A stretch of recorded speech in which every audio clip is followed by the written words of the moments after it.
There was an abbot, his name was Anastasius.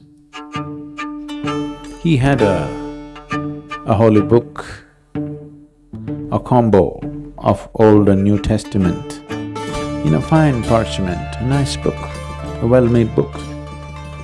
It meant a lot to him, and every day he used it as a part of his prayer and as part of his spiritual life. One day a monk came into his room and he saw this fine book, and when the abbot was not there, he just picked it up and he left. And he wanted to sell this book, so he went to a place where you can pawn things. So he went there and he said, "See, this is a fine book, I want to sell this." And in those days, he said, "For 18 pence, I'm willing to sell this book." The man looked at the book, he said, "Okay, it's a fine book, but I want to check it up. You come tomorrow, I will tell you whether I can pay 18 or not." He said, "Okay." So the man took the book to Anastasius and asked, "Father, somebody brought this book to me. How much do you think I can pay for this?" He's asking 18. Anastasius looked at this book, it was his own book. He said, "For 18 it's a bargain, it would cost much more." The man said, "Thank you, father," and took the book and went away. Then the next day, the monk came to collect the money. So, the shopkeeper said, "Yes, I'm willing to pay 18 to you. I actually consulted Father Anastasius and he told me I can pay 18. The monk just froze. Said, "What, you asked Father Anastasius?" I said, "Yes, what else did he say?" He said, "He just said it's a fine book, I can pay 18. Nothing else, nothing at all." Then the monk said, "I don't think I want to sell the book. You give it to me." He took it and went back to the abbot. And he said, "I took this book, and even though it came to you, you didn't say anything, you could have just held it, it's yours." He said, "Don't you worry, my son, it's my gift to you, you take it. You take it and go. It looks like you need it more than me, I need it. And I can always get another copy, but it looks like for you it's very precious, you take it." Now he just broke down and he lived and served him for the rest of his life. Why I'm saying this is, this will come to you only when you know you could die today. You could die today or you could die tomorrow, then you will not struggle and haggle with everything.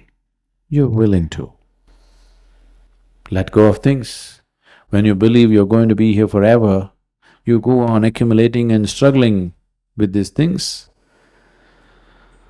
It is because of this, people, you have enough clothes for 3 lifetimes, enough shoes for 6 lifetimes. Yes, isn't it so? So you decided you're going to come back 6 times over, at least to wear the shoes out.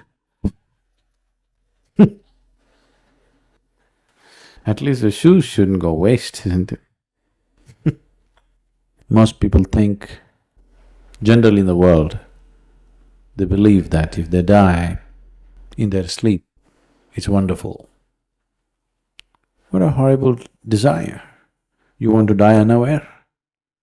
Because you're so scared, you think dying in sleep is better than dying awake? I want you to die fully awake. This whole process of how to die,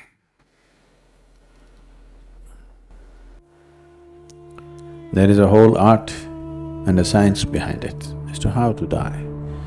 What are the conditions you must set up so that you die properly? In India this was maintained, this may be unthinkable for people. When a man has to die, he doesn't want to be among the relatives. He doesn't want to be among his children or wife or husband or anything. They will go to a strange place which is considered auspicious or holy and they die there. People went all the way to Kashi just to die, you know this? People went all the way to Varanasi just to die, even today. Because it's very important that you die in awareness, not in emotion.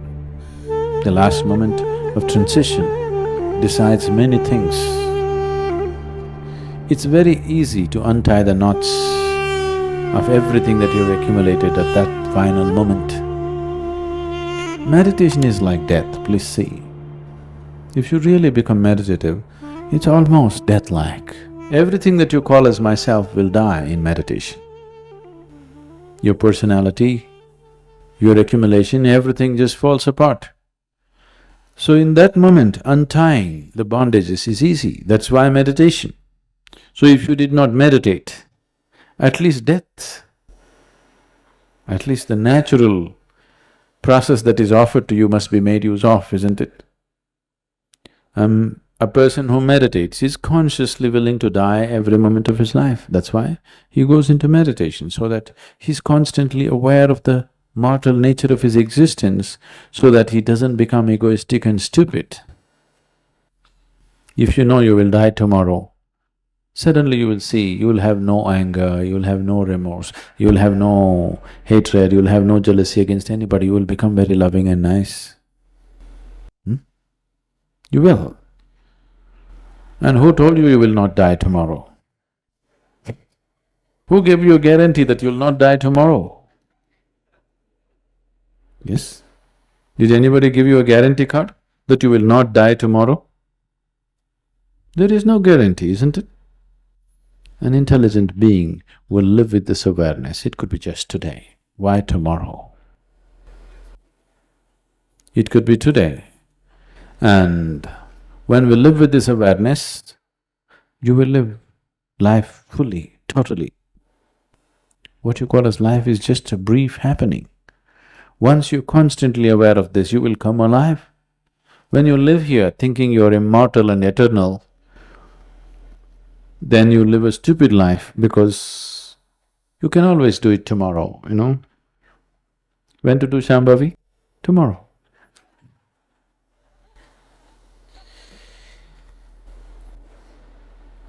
When people are constantly aware of death, those who become meditative become less and less reactive, because consciousness means that you are aware of all the nature of life itself. When you're aware of the nature of life, you're constantly aware of death. So, moment of death is a tremendous possibility. But it's better you live well, not just aim towards dying well. You learn to live well, because if this is your last life, you better live well, isn't it? If you're coming back 100 times over, you can live a stupid life. Now when you have decided this is your last life, you better live well, isn't it? Final run. Last lap must be the best lap, isn't it?